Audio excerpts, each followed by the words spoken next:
Teresita Blanco, the Artsy sister, and today we're continuing with Saturnastra, Deasura. This is chapter 10. I commented dourly, the farmers have been praying for rain for months, and I don't think you have enough sovereign rights to take away their answered prayers. Lee stoically ignored me, and his eyes were closed as he tried to communicate with the goddess. All the lesser goddesses were silent as well. And like the Nephilim, they too were caught in the reverie of the awesome power of Mother Nature. And it is not often that a hurricane graces its shores, and the candles flicker, and one of the doors tremble, and with the change in air pressure. And this strange sound made more than one person gasp. And this too was taken over by a cold sweat, even though the air felt rather cold inside the inner temple. Indeed, this was the safest place to be for the coming storm, and the structure was on top of a granite platform, forming a slate staircase, and the stars were placed in such a way that certain parts were hollowed, allowing the water to enter underneath the sanctum. And the stained glass windows were small and made with partially thick glass, at least 2 centimeters in width. And we had a cold supper inside the sanctum, and close to it, Lorraine and her servants came into the inner sanctum to ride out the storm. As the night progressed, more and more relatives of the staff started making their way towards the temple. It was around this time when I got up and said to Leaf, "I'm not going to go outside for a bit. I need to see about getting those orphans to a safe place." "And you're not planning on bringing those candles in here, are you?" asked one of the little dancer maidens. "Nah, it's fine. This place is far too full to accommodate anyone else anyway," I said, reaching for the door. I tried opening it, but the pressure on the door made it difficult, and after running against it for a bit, I managed to head outside. As I entered the main halls of the temple, I noticed that some of the flowery decorations and curtains had fallen into the pools, and I cleaned up the water and dismounted whatever could fly off. And since I was strapped for time, I stretched out my armband into a river, and whatever I touched with its swirlity was drawn within it. And to keep the pools and its marine life safe, I got out a few charms that Karina had gifted me, and by putting each of them in the 4 corners of the water, I erected a barrier field. I also visited the stables, and I did the same for the horses and whatever nearby animal in the temple. I like animals. They are like people, but nicer. And once they were secure, I went to see about the orphans, and that's the last time I made promises. And the orphanage was located close to the beach in the outer city, and behind it was a dark forest, and the tides were now foaming as far as the entrance, and when I came inside I saw that it was deserted, and this was starting to get a little annoying. And I saw one of the observers who said to me, "Most of them went with the guards to one of the makeshift shelters by the docks." "Oh, those fools," I said, raising my voice. And one of the doors flapped open in the rooms, and a girl with a toddler was still waiting for me. And she went towards me and was about to say something when a wave smashed against the window, and the sky resonated with the eerie whine of the Nephilim. And it was a strange sort of resonance, the type that humans cannot hear. And I tied the toddler in my front, and then had the girl climb on my back, and even though I was smaller than her. And I elongated my toes and suppressed my pores to make myself impermeable to water. And I then ran outside, jumping and running through the waves, and since I was still sinking somewhat, I tried something else, and I changed my feet back to normal, and after jumping a bit on tippy toes and sinking till the water was up to my neck, and I started chopping through the water, and as I walked, slicing through it till it parted somewhat at my touch. And there was a sudden calm ripple around where I stood, and the waves seemed to disperse before they touched me, and my sense of urgency was overcome by my sensation of peace and serenity. And I saw the lesser goddess manifest around me, guiding me towards the monolith. And when I came to stand before it, the ground was somewhat raised before it, and lifting it up, it revealed a damp cave. And there was something eerily familiar about this cave, and rather it was eerily familiar itself that was familiar. And closing the hole, I did my best to mask it with gravel, though the rain and mud helped somewhat. And whatever the goddess was scheming, it did not seem like good news to me. And carrying my burden, I made my way further into the forest, and the trees rocked and groaned under the weight of the hurricane winds. And the rain had quieted down somewhat, which was a good thing, and the further uphill we went, the calmer the weather became. and I had not explored the forest much, though I knew that there was a nearby grotto, which had an entrance deep into the mountains. I left the girl and the toddler inside the cave with supplies, including a sword and a dragon toad that I had found in a shipwreck, and I said to the girl, "This dragon is called Eclipse." And wrapping it in a cloth, I said, "Eclipse has lost his ability to move, but he can still use magic. As long as you keep him warm and safe, he will use his magic to keep you safe as well." "Oh, please don't leave me alone," begged the little girl. "I'm so scared." "Look, I already did my part. Just don't wander off and look after Eclipse, okay?" I said, leaving the cave. Month 8, day 19, year 3. The drawing today is that of a wet cat, and I saw one outside a flooded basement, and it made me smile. And I brought it home with me to the temple, and it has been 15 days since I had last read it, and since the city was severely damaged by the storm, I have been working non-stop. And the city survived a myriad of battles and raids, but a 2-day storm leveled a quarter of it, and most of the damage is in the docks, and even with the ships anchored in place with the sails tucked away, the surf and the large waves made them crash against one another, and some even got pushed into the shipyards, and overall the city lost more than 500 ships. The floodwater made a number on half the neighborhoods in the inner city, and the outer city escaped flooding damage because it had expanded further inland instead of along the coastline. Still, a dozen neighbors did get totaled due to a mudslide, and as of now the total body count is 5,780, with more than 600 unaccountable for. And I just got back from digging in the homes that suffered the landslide, and as of now there are no more living people left to rescue. So I have some time to myself, and helping me with the orphans, I should have said my children or whatever, and I have been looking after them for the past 10 days. And during the hurricane, the owner of the orphanage drowned, and he was helping some of the children get to higher ground in the home they were staying at, and before getting him to safety, some debris came along and swept him away. A real tragic end, I might add. And the same fate would have befallen the other children, but I summoned a city to the location, and since the treacherous nature of the city was keeping me from getting into them. And that night, I will never forget, and I just would seem to drag on and on and on. The last nail in the coffin were the Nephilists, and even though the hurricane was obviously advancing, these maidens were staying up over the horizon, and I went towards the center of the old town in the inner city. And the buildings were older and therefore a lot more solid, and I took refuge inside of them, and climbing to the roof, I was able to keep an eye on those weird maidens. And the sun rose the next morning with no improvement on the terrible weather, and the galeful winds were shivering through the tile roofs and other stone masonry works, and from time to time the storm would completely die out, only to return with greater strength. And during those few moments of respite, I had a strange rumbling through the empty streets. And it wasn't so much a rumbling as a sort of scraping which I cannot identify. It is a sort of unique noise that one hears during the styles of inauspicious weather phenomena. And by noon, the eye of the storm was visible, and based on our weather observers, this calm was expected to last for about 20 minutes. And I sent out Rainbow to check up on the orphans and the people in the temple, and the kids I had left with Eclipse. And when the Rainbow came to see me, she said, "The one you call Eclipse has awakened, and is behaving in a most erratic fashion, and those creatures are descending upon us from the forest." "Great, just what we need," I said, reaching into our armband, and I put out a shield talisman that Karina had given me. And this one came in the form of a lovely choker with a heart. And Rainbow added, "The people in the temple are holding up all right, and Leaf is praying for your safe return, though the storm has him so frightened that the goddess cannot seem to hear him speak." "Yeah, these sorts of natural disasters have a way of shaking a person's face," I commented, shaking my head sadly. "And the vessel did not wait for you are marooned on top of a roof, and is at least keeping them safe from the wind and the breeze. And she's relocating them to a nearby smithy, and its current owner would have complained, but the basement is flooded, so well, you know," explained Rainbow. And Rainbow was about to say something else when something drew her attention to the Nephilists, and there were about 8 of them around the eye of the hurricane.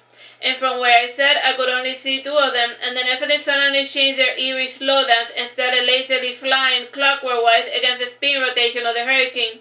And it was then that the magical nature became evident, and the scraping alone was releasing the magical potential of the storm, and this magic was drawn to the focal point in the center. And the smiling monstrosities were drawn to the center of the lure. However, the older beings simply watched and waited for something amazing to happen. And when often it gathered, the Nephilim stopped, and a strange aura emitted at its focal point, and the aura tempered and expanded, reminiscent of a nebula cloud. and he clung to those creatures, and they were not able to escape. And soon the sky was aglow with strange colors, and the wind had died down altogether, which was unusual, and some of the creatures were consumed, and it exploded in a strong, pale flash of light. And to mask the oddness, the Nephilim emitted lightning towards the person, and soon there was more lightning inside the clouds in the eye of the hurricane. And the Nephilim tried to resume their dance, but were intercepted by a larger, craftier, more foam things. Alas, despite the best effort, the pathetic lure failed to incisive beings that required real attention, and they suffered the same fate as the rest. And since I could not help but think of knowing about them, a curse befell upon me, and their shimmering, hidden life forms became partially visible. And I stared into the darkness, and the darkness stared back at me. And I called myself into a fetus position and closed my eyes and ears and waited for them to go away. And to focus my mind on loftier reigns, I ruminated about more ancient, forgotten gods, and I felt rainbow counting the seconds till they lost interest, and when I opened my eyes, the sky had returned to normal. And with the Nephilim gone, the hurricane started progressing at its normal speed, and for the rest of the day, it amused itself with gusts of wind, and there were even a couple of ocean tornadoes. And over the horizon, I noticed a galleon trying to make it to port, and since it was an unfamiliar terrain, its gusts fell open, and spilling onto the ocean its loot and its men, and trusting in my sister's shield, I braced through the debris of the darks and the large waves, and even though they were not harming me, the wind and other elements were hampering my progress, and I was determined to get to some goodies for my family. And one would think that below the waves the ocean would be calm, and once inside the water it felt as if I was inside a blender, and visibility was next to nothing, and a giant wave stirred up in the sand and rocks below, and the only thing unfazed by the entire ordeal were the mollusks, and they just simply stuck to the walls and rocks as they had always been. And since I was not making much headway below the water, I swam up and said, and comforts my anchor and helped me stay steady and true in this tremulous sea. And then the anchor manifested in the form of a frill shark with its long eel body and serrated teeth, and its eyes had those flame folds of skin like those of a cuttlefish.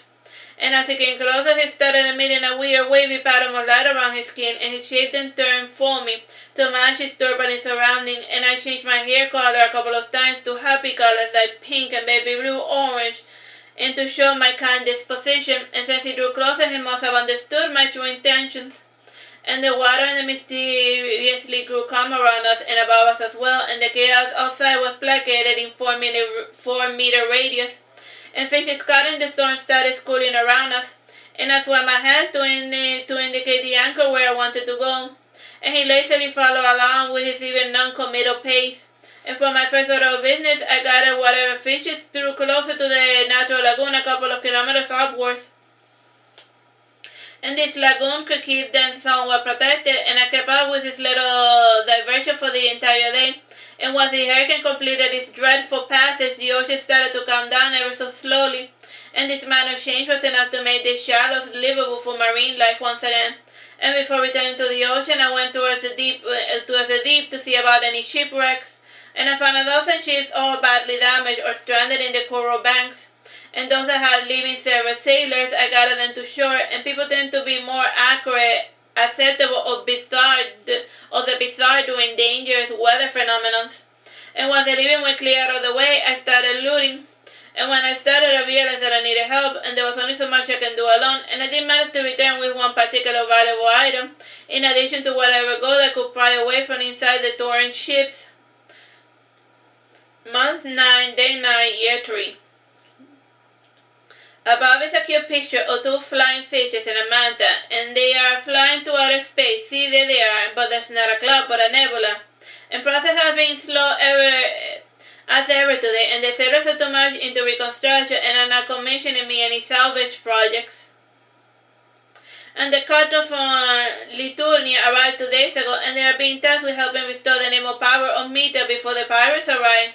The only good thing about this entire situation was that I was able to see the twins, Sasha and Yura, and they have been helping me in my underwater exploration. And I introduced them to Rudolph, and he had an immediate dislike of them, and the twins had the same bitter cynicism as Rudolph, and no one likes a double taste of their own medicine. And today Rudolph said to me, I'm going to live with my grandfather for a while, and the house is a mess and Mother's coming too, and she feels that the city is not going to be safe during the reconstruction progress. Oh, boo-hoo, you could stay here and be useful for once in your miserable life, I said mockingly. and come with me, and mother, and you'll be safe there at the very least, he said, looking at me in the face. I don't know, Aragon is not my idea of safe, I said, scratching my hair.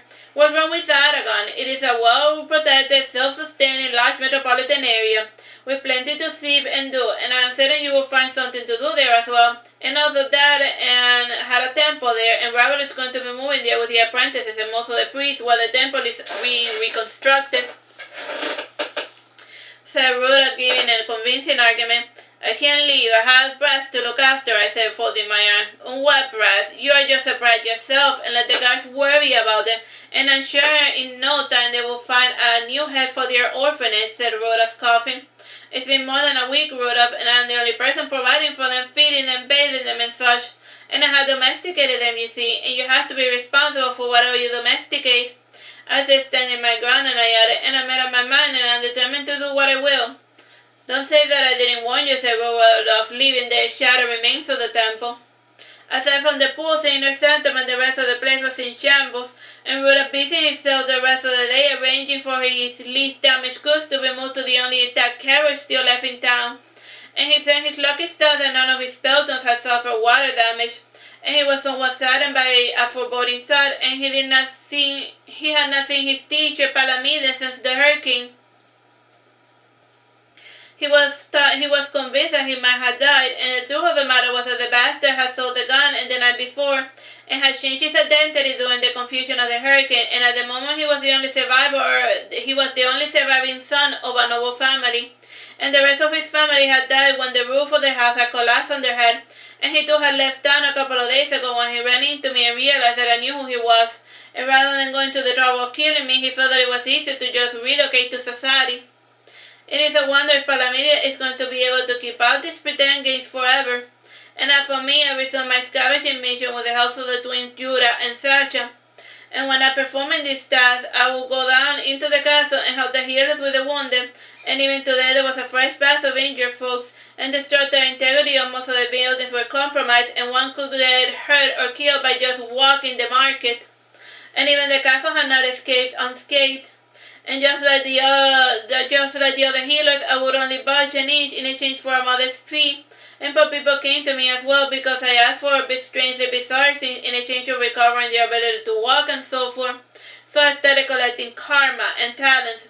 I still get customers because I do not require any degree of faith to perform healing on the part of the customers. However, true healers suspect I might be a witch or a demon. I do not see why they would think so, seeing as though I never asked for a person's soul. I had no uses for a person's soul, and I was never much of a puppeteer, unlike my dearest Karina. And I still get called a witch from time to time, though the witch-hunting fervor is not as strong in Misa. The night fell, and I went to see Rudolph one last time to try to convince him not to move to Aragon. And Liz was just leaving, and Lorraine was sitting in the couch pensive, and the ground was still damp from the flood, and the sky was visible from the hole in the roof, and from time to time a cold wind from the ocean blew through the cracks in the windows. And I gestured to Leaf, who came with me to another room, and he sat down on a couch and then got up and frowned as his robes were dampened by the musty ocean water. And I said to him, "Look here, Leaf, don't let your mage Brad and your wife go to Aragon, and her rotten personality won't fly there, and Ruda has to, you know what problem with his lack of discretion." "And where do you get this information about Aragon? It is the crown jewel of his empire and the former capital of the Western Kingdom," remarked Leaf. "Just because a city doesn't have financial problems doesn't mean it's not rotten on the inside. And there's plenty of nasty business going on there which is not spoken of because it is commonplace like the weather, and people get paid as magic users all the time and sent out to the Grand Inquisitors or whatever you call your interrogators," he said sternly. "That has only occurred 10 times in the past, and those witch trials were presided by the judges, and they are incorruptible in their enforcement of the law. And those mages, as you like to call them, have broken the law and have caused many plagues before somebody put a stop to them," Leaf added after he just whispered something in his ear. "And under the code of the elders, magic is not illegal, though it is frowned upon, and it is a dangerous craft that can go awry in the hands of the uninitiated. And if Ruda wants to indulge in his little hobby, I don't see what the harm he could cause." I have seen Rhoda in action, and believe me, he's more than uninitiated, and he's no talent hack, a novice, and I bet he's a parrot only capable of comical mimicry. And if he keeps playing with fire, he's going to burn the house down, and he only started doing the magic thing to get your attention, and frankly, this little game of yours, Leaf, must come to an end before something irrevocable happens, I repeated. A quaint smile appeared on Lee's lips, and his mask dropped for a second, and he was about to say something, but the goddess Hydris placed her hand to her lips. And Liz passed by Rhoda and Lorraine without giving them a second glance, and it was his smile that suddenly made me realize something as well. Alright, this is a good place to read the chapter. Bye bye and God bless.